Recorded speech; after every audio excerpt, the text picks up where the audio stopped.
kuna kitu kimenichanganya, lakini kuna vitu vingi sana ambavyo nimeviona kwa Mwanakombo. Okay. Ni kweli ni mwanamke ambaye mimi nimekuwa mtu wake wa kwanza, kwa maana ya kwamba aidha nimemharibia maisha au nimemfungulia maisha. Kuviacha itakuwa ngumu kidogo kwa sababu vile vina masharti. Sasa nikiviacha maana hata mimi pia uhai wangu utakuwa sio hauwezi kukaa vizuri. Kwa sababu swala la ndoa au kupenda hakuangalii miaka sana. Naangalia vitu vya kawaida vile ambavyo vinaweza kupelekea wewe kumpenda mtu. Yes, ni mume wa Mwanakombo Mbaruku ambaye aliweza kubahatika kumpata, lakini pia Mwanakombo naye alisadiki kwamba amepata mume ambaye alikuwa anamtafuta na akawa wana mipango mingi. Nadhani vingi vinaongelewa na vingi vinaendelea. Tunaendelea kupiga story na mume wake ambaye ana mengi ambayo pengine ulikuwa huyafahamu na unaenda kuyajua zaidi. Mzee wangu, mtu mwingine anaweza kusema kwa nini umri wako umeenda alafu umechagua kuwa na mtu mwenye miaka 30? Unatamani kumfahamisha nini? Kwa sababu swala la ndoa au kupenda hakuangalii miaka sana. Naangalia vitu vya kawaida vile ambavyo vinaweza kupelekea wewe kumpenda mtu, lakini sio miaka wala sio umri. Kwa maana ya kwa umri wako, lakini pia kwa namna ambavyo jiji la Dar es Salaam tunalifahamu lina wanawake wazuri wengi sana, kitu gani hasa ambacho kilikuvutia mpaka ikawa Mwanakombo Mbaruku? Mwanakombo bwana, kusema kweli mimi katika watu ambao nimejaribu kuwaona Dar es Salaam, lakini kwa Mwanakombo mimi niona kama ndio kanivutia zaidi ya wale ambao nimewaona.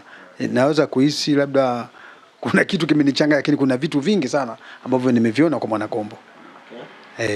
Wakati unataka kumuoa, matarajio yako yalikuwa ni yapi kwenye maisha yenu ya wewe na ndoa na pamoja na huyu bi mdogo Mwanakombo ambaye, yani matarajio hasa yalikuwa ni nini?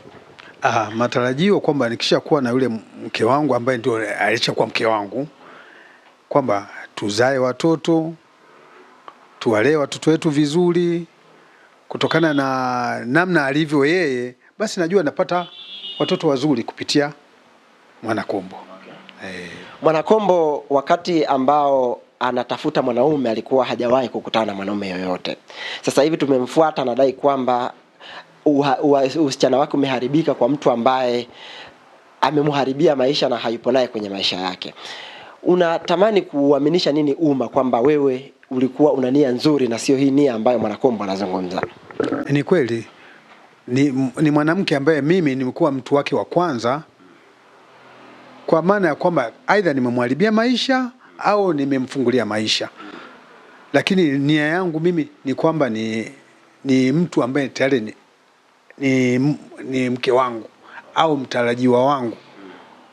Kwa hiyo sioni kama kulikuwa kuna swala baya yani kuhusu kufanya naye tendo lolote. Hapana. Nataka tupitishe kidogo kwenye changamoto, kwa sababu siku zote binadamu matatizo yanapomkuta anakumbuka kwanza magumu ambayo amepitia mpaka ile tatizo likatokea. Ulipitia changamoto gani wakati unaenda nyumbani kwa Mwanakombo Mbaruku kutoka jijini Dar es Salaam mpaka Tanga? Yani sijaelewa. Changamoto labda njiani, ugeni, mazingira hivyo. Changamoto nilizipata nyingi sana. Kwanza nilipotea. Baada ya kupewa ile ramani yenyewe ya sehemu, mimi nilikwenda kinyume na ile eneo. Lakini baadaye Mungu akaninyoshea, nikafanikiwa kufika katika kijiji kile. Hizo ndio changamoto ambazo nilizipata. Sasa hivi ameondoka. Kitu gani ambacho kinakuumiza sana licha ya kuwa umeishi muda mfupi kwenye ndoa yenu? Ni mazoea. Kwa sababu nishakuwa nimemzoea na yeye alinizoea. Lakini ilitokea tu haya maswala ambayo yametokea ndio yaliyopelekea yeye kuondoka, lakini yeye bado alikuwa ananipenda na mimi nilikuwa nampenda.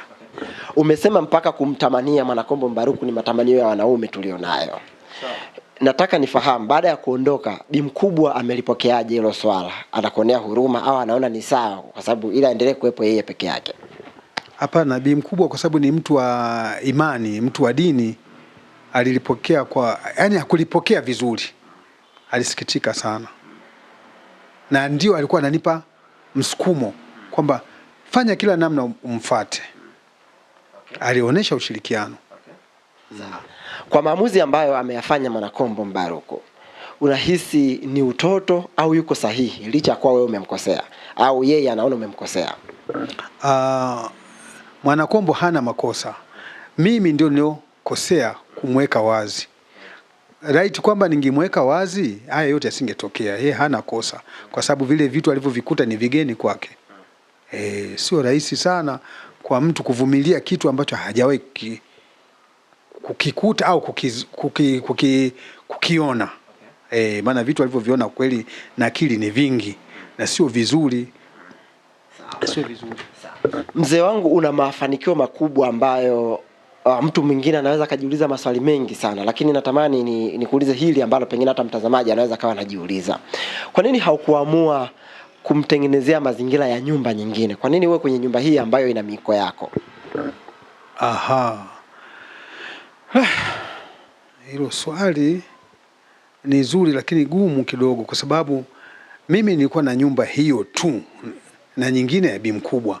Sasa hiyo ndio nilikuwa nimeweka vitu vyangu hivyo, na sikujua kama yule atakuja kuvigundua hivyo vitu. Nilijiamini kwa 100%, lakini ni nyumba ambayo nilitayarisha kwa ajili ya mipango yangu mimi ya vitu kama hivyo. Sasa na yeye pia akawa ameingia mle, nikaona kwa sababu kile chumba hawezi kukitumia, tutaendelea kuishi vizuri tu. Sikujua kama kuna kitu kitakuja kutokea tofauti. Vile vitu vyako ulivyo navyo ndani ambavyo ulimuonesha baadaye akakataa na mambo mengine akatokea, vimemuumiza sana Mwanakombo. Yaani vimempiga na kumjeruhi vibaya. Umefikia wapi na vitu vyako, kwa sababu mwisho wa siku vimemharibu mtu sura yake na muonekano wake? Vile vitu ukweli kuvitelekeza sio rahisi sana kama unavyofikiria, kwa sababu ni vitu ambavyo sijui nisemeje, tumeingia maagano. Kwa hivyo mimi kufanya vitu haraka naogopa madhara ambayo yanaweza kanikuta mimi pia. Kwa namna ambavyo Mwanakombo anatoa hizo siri na mpaka sasa hivi tunazungumza, unahisi kuna uwezekano wa kupoteza utajiri wako ambao pengine umesababishwa na hivyo vitu? Kwa sababu hivyo vitu hakutakiwa kuviona. Sasa kama akaviona, maana yake kashapunguza nguvu ya vile vitu, kwa sababu ndio vitendea kazi kwangu mimi. Ikitokea kama hivi ambavyo wazazi wake wametaka mkazungumze, ikitokea akakwambia kwamba mimi nipo tayari kurudi kwa mume wangu, lakini nataka vile vitu aviache kabisa, upo tayari kuviacha ili uwe na Mwanakombo Mbaruku?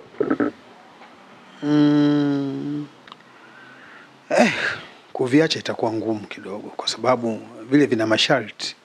Sasa nikiviacha, maana yake hata mimi pia uhai wangu utakuwa sio hauwezi kukaa vizuri. Kwa hiyo upo tayari kumpoteza Mwanakombo kwa sababu ya vitu vyako ambavyo unavyo? Kwa hali iliyopo itabidi iwe hivyo, kwa sababu kama nitavipoteza kwa ajili ya kumsaidia yeye Mwanakombo, pia na mimi nitakuwa sipo. Sasa kama nitakuwa sipo duniani, yeye Mwanakombo atakuwa wa nani? Mwanakombo ni binti ambaye ana miaka 30. Wewe kidogo ukiangalia umri wako kidogo kama umesogea. Mwanakombo ni mdogo kiumri, na mambo ambayo umempitisha ni mambo mazito sana. Kwa wewe binafsi, unatamani kumwambia nini Mwanakombo huko alipo sasa hivi? Kwa sababu anaanza kusema labda nitampata kijana zaidi ya yule, labda yule haikuwa riziki yangu. Unatamani kumwambia nini labda kama ataona video hii leo? Mimi cha kumweleza na kumsisitiza, kama anaweza kurudisha moyo wake, turudiane, kwa sababu yeye ni mke, mimi sijamwacha. Anivumilie tu kwa yale ambayo yatakuwepo, lakini mimi maisha na yeye yaende kama kawaida. Umejifunza vingi, nafahamu umekuwa kwenye ndoa kwa miaka mingi na bi mkubwa, na sasa hivi umeingia kwenye ndoa na huyu, imekaa tu siku 10 na imepotea ama imeharibika. Unajifunza nini kwenye ndoa za kileo na za kizamani, miaka yenu ambao mlikuwa mnaziandaa? Za kizamani zilikuwa zina madhara yenyewe, ndo kama hayo. lakini za sasa hivi haziko kwenye haya mambo. Sasa hivi watu wanaoana hawafanyi taratibu za kishirikina wala kufanya mambo yote ambayo hayampendezi Mungu. Hicho ni kitu ambacho hata mimi pia nakijutia sasa, kwa sababu kimenipelekea kumkosa binti ambaye alikuwa ni chaguo langu. Maisha yana vitu vingi sana. Moja ya vitu ambavyo huwa vinamuumiza watu kwenye ni mapenzi. Yaani dunia kitu ambacho dunia watu wengi wanaumizwa sana na mapenzi. Kwa hili ambalo limetokea, kitu gani ambacho kimekuumiza sana kwenye hayo mahusiano ambayo umekaa nayo siku 10? Kilichoniumiza mimi kwamba yale matarajio ambayo pia mimi nilikuwa nimeyapanga kwamba huyu binti nimempenda sana, huyu binti nimemuoa, na nini cha kufanya, hakikufanyika hata kitu kimoja. Sikupata naye mtoto, kaondoka hali ya kwamba hana mtoto. Hicho kitu kimeniumiza sana. Bora angekuwa ameniachia hata mtoto, ningejua basi ile picha ya mama ambaye ni mke wangu basi imebaki kwa mtoto. Wakati umeishi naye siku 10, kitu gani ambacho una miss au unakumbuka kwenye hizo siku 10 ambazo umeishi? Ambacho nimemisi kwamba katika zile siku 7 nilitegemea mpaka kufikia miezi 2, 3, 4 itakuwa ni binti ambaye tumeshazoeana, hakuna kuogopana, tutaishi vizuri, tutafanya maisha yetu vizuri, kama kuna biashara nitamfungulia kama nilivyokuwa nimemwaahidi. Wakati anaondoka nyumbani, labda ameondoka na kitu chochote cha kwako au ametoka kama alivyokuja? Katoka kama alivyokuja, kwa sababu hakuwa na akili tena kusema aondoke na kitu tena pale, kwa sababu vitu walivyoviona ilikuwa tosha kabisa yeye kuondoka, sio kufuata tena vitu vilivyomo mle ndani. Mipango yako ni ipi? Kurudi ukweni ama unaacha kama lilivyo? Kiamua arudi sawa, asiporudi utaendelea kuishi na bi mkubwa ambaye amezoea mazingira yote? Naenda ukweni. Nakwenda kurudi na mke wangu. Iwe isiwe. Kwa hali na mali lazima nirudi naye mke wangu.